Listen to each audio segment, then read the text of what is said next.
Saudaraku, mari kita bersatu di dalam doa. Bapa, kami datang dengan segala kerendahan hati.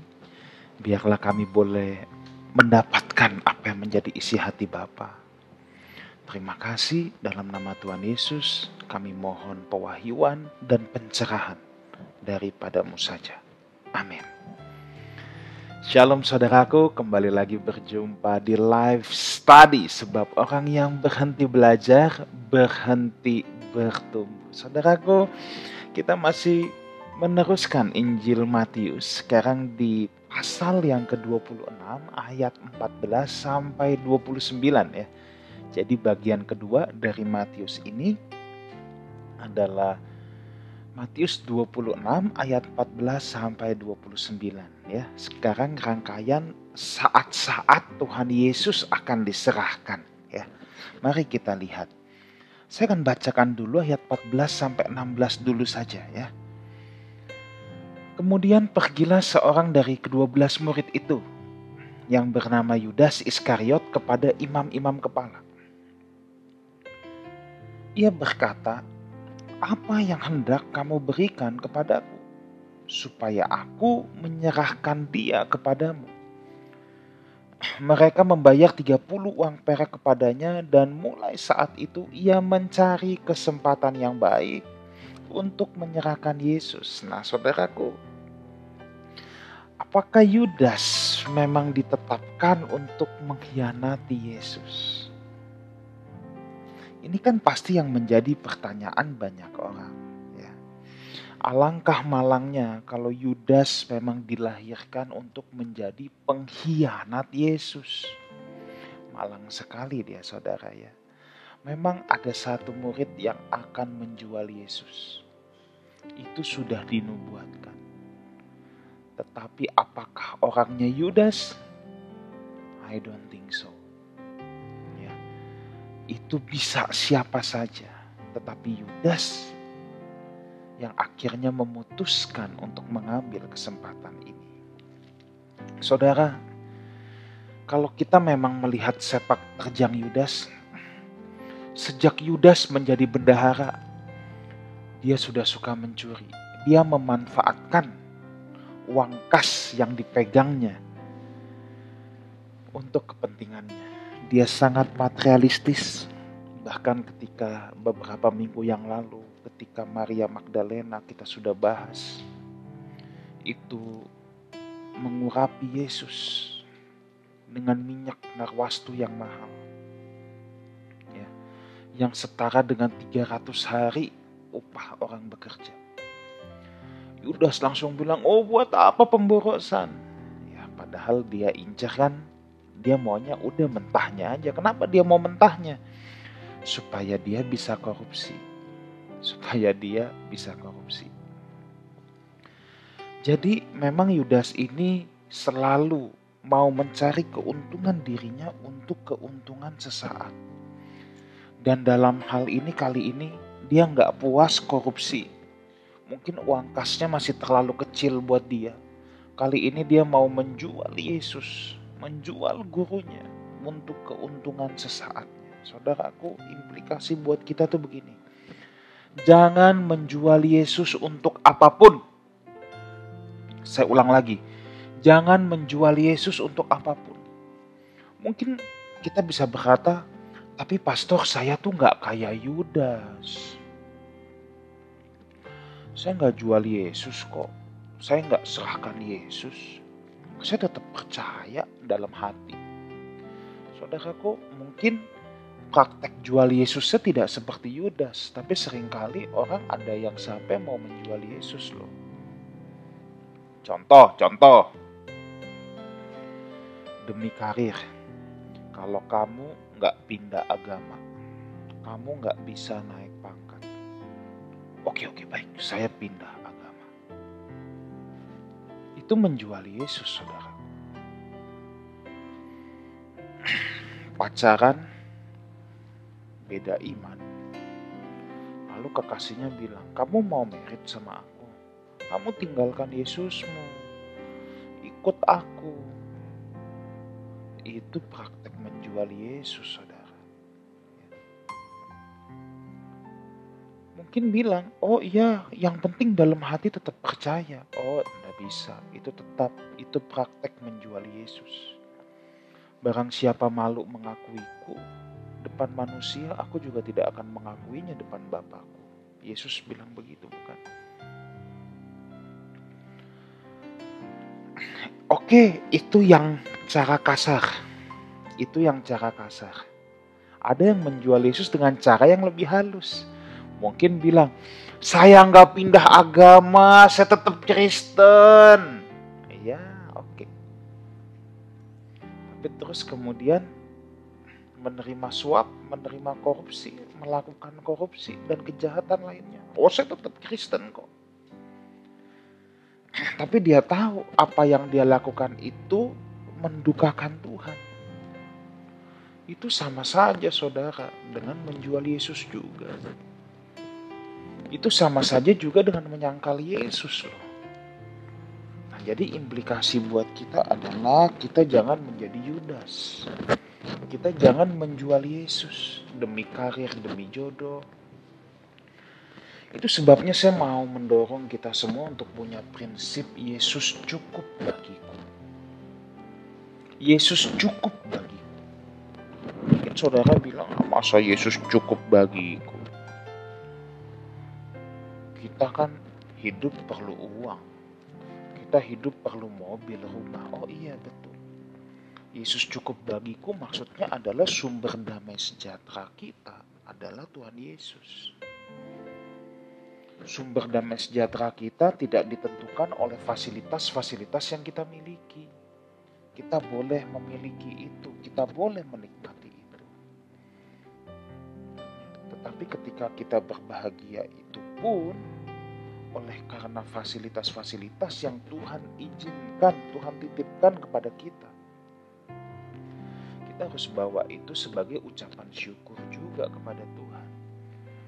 Dan tidak menggantungkan fasilitas-fasilitas itu sebagai sumbernya. Sebab satu saat kalau itu diambil daripada kita tidak boleh kehilangan sukacita dan kebahagiaan kita, saudara. Jadi Yesus cukup bagiku, jangan Yesus plus.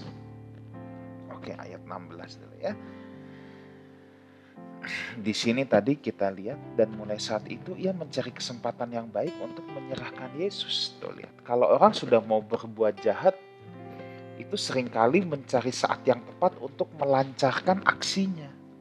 Ini melakukan kejahatan berencana. Ya, ini kalau saudara seorang lawyer, pengacara, ya atau yang pernah sekolah hukum, belajar hukum, pasti tahu bahwa kejahatan yang direncanakan itu hukuman lebih berat daripada yang secara tidak sengaja. Nah, orang kalau udah niatnya jahat, buat kejahatan pun akan direncanakan. Tuh lihat, sampai menunggu kesempatan baik. Ayo dong, sekarang kita ganti. Gantinya apa? Kenapa kita tidak merencanakan berbuat baik? Jangan berbuat jahat secara sengaja, berbuat baik secara nggak sengaja. Nggak sengaja berbuat baik, jangan, harusnya kita ganti. Kalau sampai kita melakukan kesalahan, kejahatan, harus karena memang kita tidak merencanakan, bukan maksud kita loh mau menyakiti orang, mau melukai orang. Ya, minta maaf. Tapi harusnya yang kita rencanakan tuh berbuat baik, jangan kejahatan kita rencanakan berbuat baik nggak sengaja, dibalik. Merencanakan berbuat baik. Nah, yang nggak sengaja itu kalau sampai kita melakukan dalam tanda petik kejahatan atau hal-hal yang melukai Tuhan, melukai orang lain. Hendaknya itu bukan hal yang disengaja. Oke, kita teruskan. Ayat 17-25. Pada hari pertama dari hari raya roti tidak beragi, datanglah murid-murid Yesus kepadanya dan berkata, di manakah engkau kehendaki kami mempersiapkan perjamuan Paskah bagimu? Jawab Yesus, pergilah ke kota kepada si Anu dan katakan kepadanya, pesan guru, waktuku hampir tiba, di dalam rumahmu lah aku mau merayakan Paskah bersama-sama dengan murid-muridku. Lalu murid-muridnya melakukan seperti yang ditugaskan Yesus kepada mereka dan mempersiapkan Paskah. Setelah hari malam, Yesus duduk makan bersama-sama dengan ke-12 murid itu, dan ketika mereka sedang makan, ia berkata, "Aku berkata kepadamu," lihat ini, "sesungguhnya seorang di antara kamu akan menyerahkan aku." Dan dengan hati yang sangat sedih, berkatalah mereka seorang demi seorang kepadanya, "Bukan aku ya Tuhan, bukan aku dong," katanya. Ia menjawab, "Dia yang bersama-sama dengan aku mencelupkan tangannya dalam pinggan ini, dialah yang akan menyerahkan aku."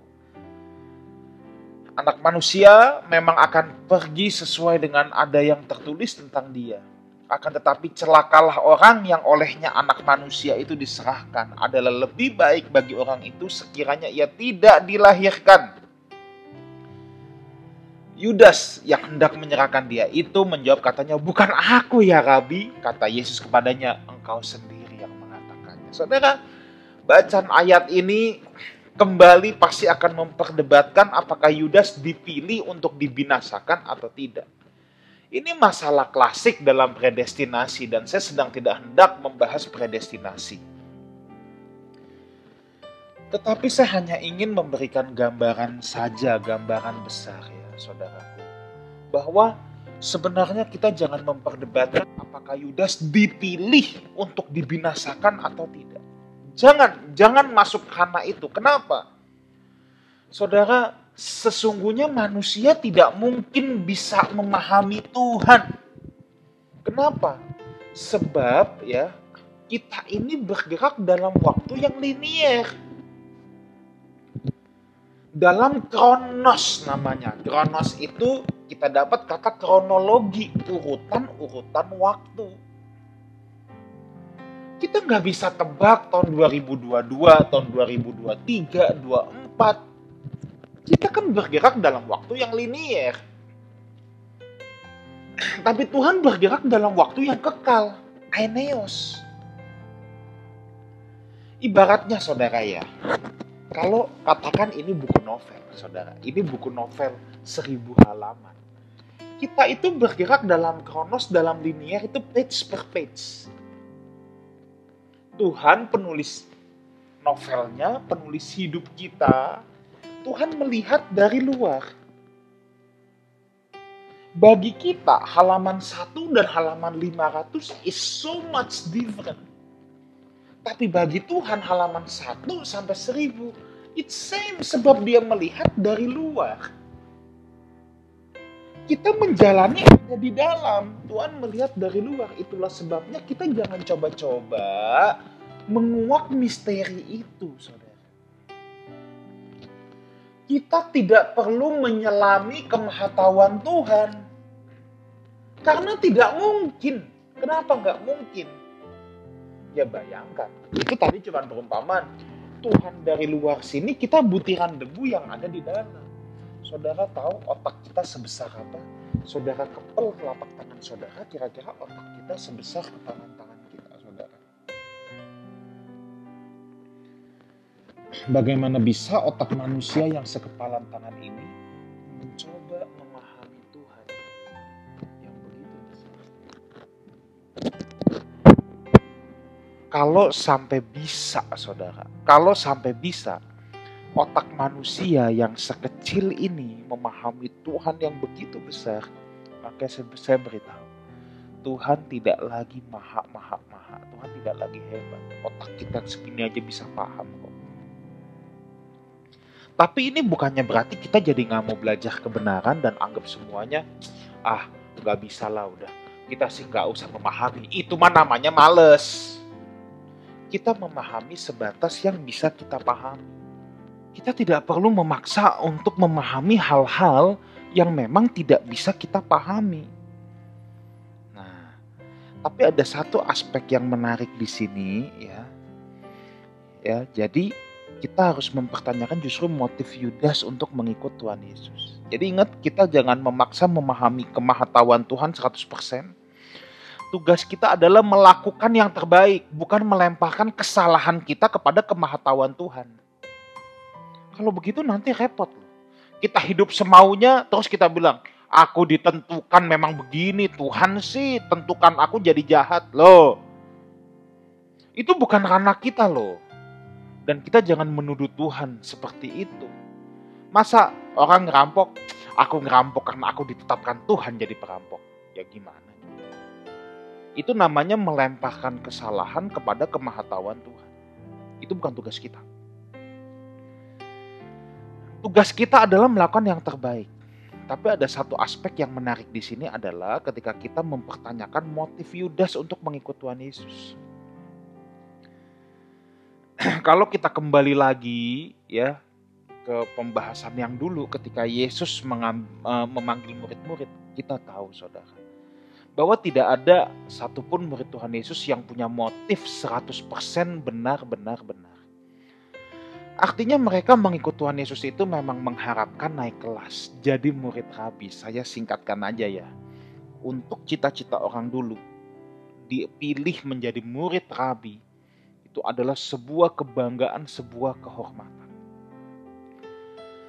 Murid-murid ada yang jadi nelayan, ada yang jadi pemungut cukai, ada yang jadi ini itu. Itu menandakan mereka tidak dipilih oleh rabi manapun.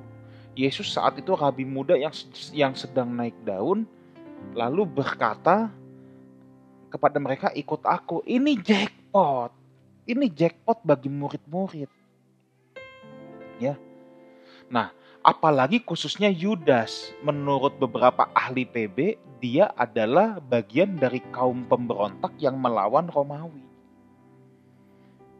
Ya, jadi dulu Israel dijajah Romawi, ada kaum Yahudi militan yang mau melawan pemerintahan Romawi. Jadi Yudas itu melihat Yesus bukan lagi sekedar peluang dia bisa jadi rabi, tapi kalau ini jadi Mesias, jackpot ini. Jackpot ini, ingat, murid-murid pun punya motif itu, tapi Yudas kemungkinan besar motif itunya lebih besar lagi untuk kekuasaan dan lain sebagainya. Jadi ingat, kesalahan kita bukan untuk dilemparkan kepada kemahatauan Tuhan. Oke, saya tutup bagian ketiga ini dengan ini. Matius 26 ayat 26 sampai 29 ya.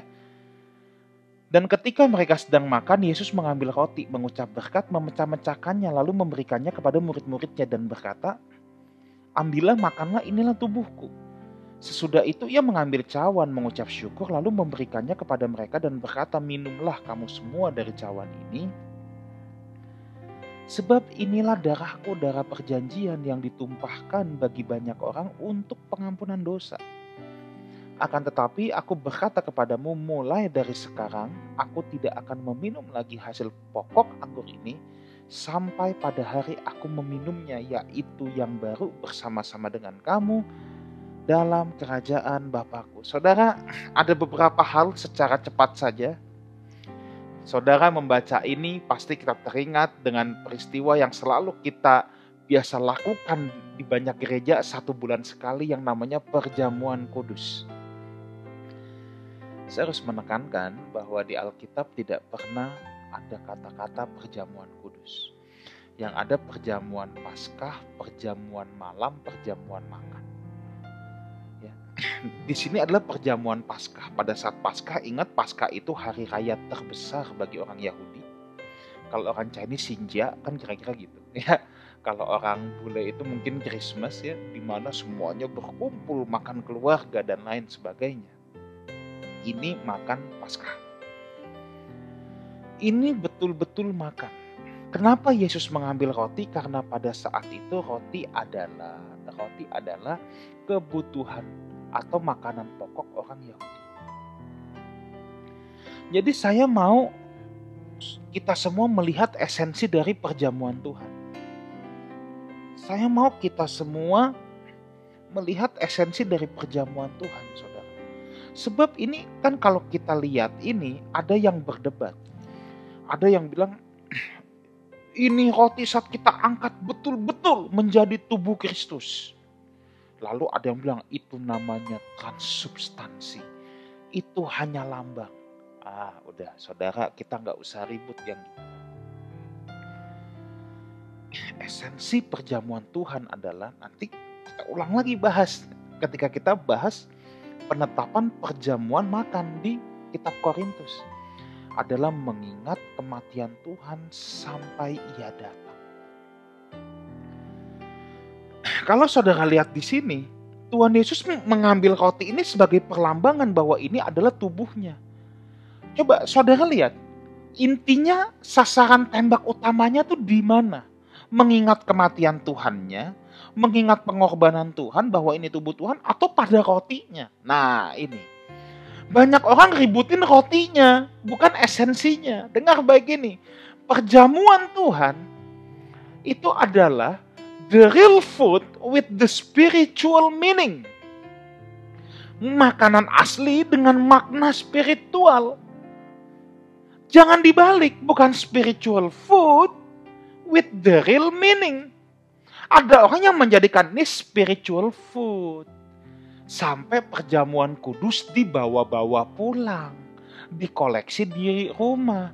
Kalau sakit panas nih minum perjamuan. Ya minum Panadol, bukan ambil roti perjamuan, saudara. Ini bukan obat mantra, bukan. Saya berani katakan ini kenapa Yesus mengambil roti. Yaitu makanan pokok. Kalau Yesus orang Cina, saudara. Orang Chinese. Ya, Yesus mungkin ambillah bakpao. Yang diangkat bakpao, tapi tetap. Ya, ambillah inilah tubuhku, tapi pakai bakpao. Kalau Yesus orang Indonesia mungkin beda lagi, pakai nasi goreng. Nah kan kalau saya ngomong gini banyak orang gak suka. Tapi saya mau kita lihat esensinya. Kita lihat esensinya. Jangan yang diributin rotinya. Ini menjelma atau lambang. Itu real food loh. Kalau mau jujur yang kita lakukan di gereja apa? Kalau dulu perjamuan Paskah ini benar-benar makan malam. Ya kita sekarang kan pakai roti yang segede begini. Emang bisa kenyang? Ini bukan perjamuan, ini snack yang kita lakukan. Tapi again, gak usah dipermasalahkan. Yang penting adalah kita sedang mengingat kematian Tuhan. Pakai apapun terserah. Makanya selama kebaktian online pun saya katakan, ayo pakai biskuit boleh, pakai roti boleh. Kalau mau ikutin ini rotinya pun bukan sembarangan roti. Ini roti tidak beragi dan bukan secuil. Mereka makan sampai kenyang. Dan minum anggur. Nah, jangan dipersoalkan anggurnya. Makanya kita bilang, oke, pakai Fanta, pakai teh. It's okay. Yang paling penting adalah mengingat kematian Tuhan. Supaya kematian Tuhan menjadi satu dengan hidup kita. Itu yang paling penting. Jadi the real food with the spiritual meaning. Jangan dibalik menjadi spiritual food. Makanannya yang dispiritualkan. Jangan, saudara, jangan. Jangan. Nah, implikasi lebih jauhnya lagi apa? Saudara sebenarnya setiap malam saudara makan bersama sama keluarga, itu pun perjamuan Tuhan. Asal di situ ada pengucapan syukur dan pada saat makan itu saudara mengajar anak-anak saudara kebenaran firman Tuhan, bagaimana berjalan di dalam jalan Tuhan. Orang-orang Yahudi itu punya kebiasaan yang baik. Orang tua mengajar anak-anaknya, salah satu yang paling efektif adalah ketika mereka makan bersama. Di situ pun menjadi perjamuan Tuhan, saudara. Nggak perlu tunggu sebulan sekali di gereja. Ya kita melakukan nggak apa secara komunal, ada ikatan kebersamaan. Tetapi sejatinya setiap hari saudara makan keluarga, fellowship dengan teman-teman, ketika Injil diberitakan, firman Tuhan diberitakan, saudara sedang melakukan yang namanya perjamuan Tuhan. Saya tutup dengan ayat yang ke-29, akan tetapi aku berkata kepadamu, mulai dari sekarang aku tidak akan minum lagi hasil pokok anggur ini sampai pada hari aku meminumnya, yaitu yang baru bersama-sama dengan kamu dalam kerajaan Bapa. Saudara, dalam kerajaan Bapa ada pesta sesungguhnya. Yang hebat di sini, aku tidak akan minum lagi hasil pokok anggur ini. Artinya apa? Yesus menunggu kita. Yesus menunggu kita. Pestanya pun Yesus bilang, aku nggak pesta duluan. Tuhan menunda pesta itu. Dia menunggu para sahabatnya berkumpul. The moral of the story apa? Maknanya buat kita apa? Yuk, kita finishing well. Tuhan sedang menunggu kita untuk pesta di kerajaan Bapa. Saudaraku, saya ajak kita semua mengakhiri pertandingan hidup dengan baik, supaya kita semua siap mengikuti pesta perjamuan anak domba. God bless you all. Mari kita berdoa. Terima kasih untuk kebenaran firman-Mu. Materaikan dalam loh hati anak-anak-Mu ya Bapa. Dalam nama Tuhan Yesus kami berdoa. Amin. Saudaraku, jangan lupa subscribe YouTube channel Lifehouse Community, Lifehouse Music. Ada pujian penyembahan yang sangat memberkati saudara semua, dan juga follow Instagram Lifehouse Community.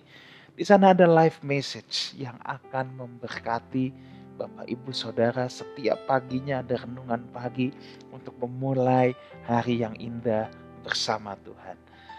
Terima kasih dan sampai jumpa minggu depan dalam live study orang yang berhenti belajar, berhenti bertumbuh. God bless you all.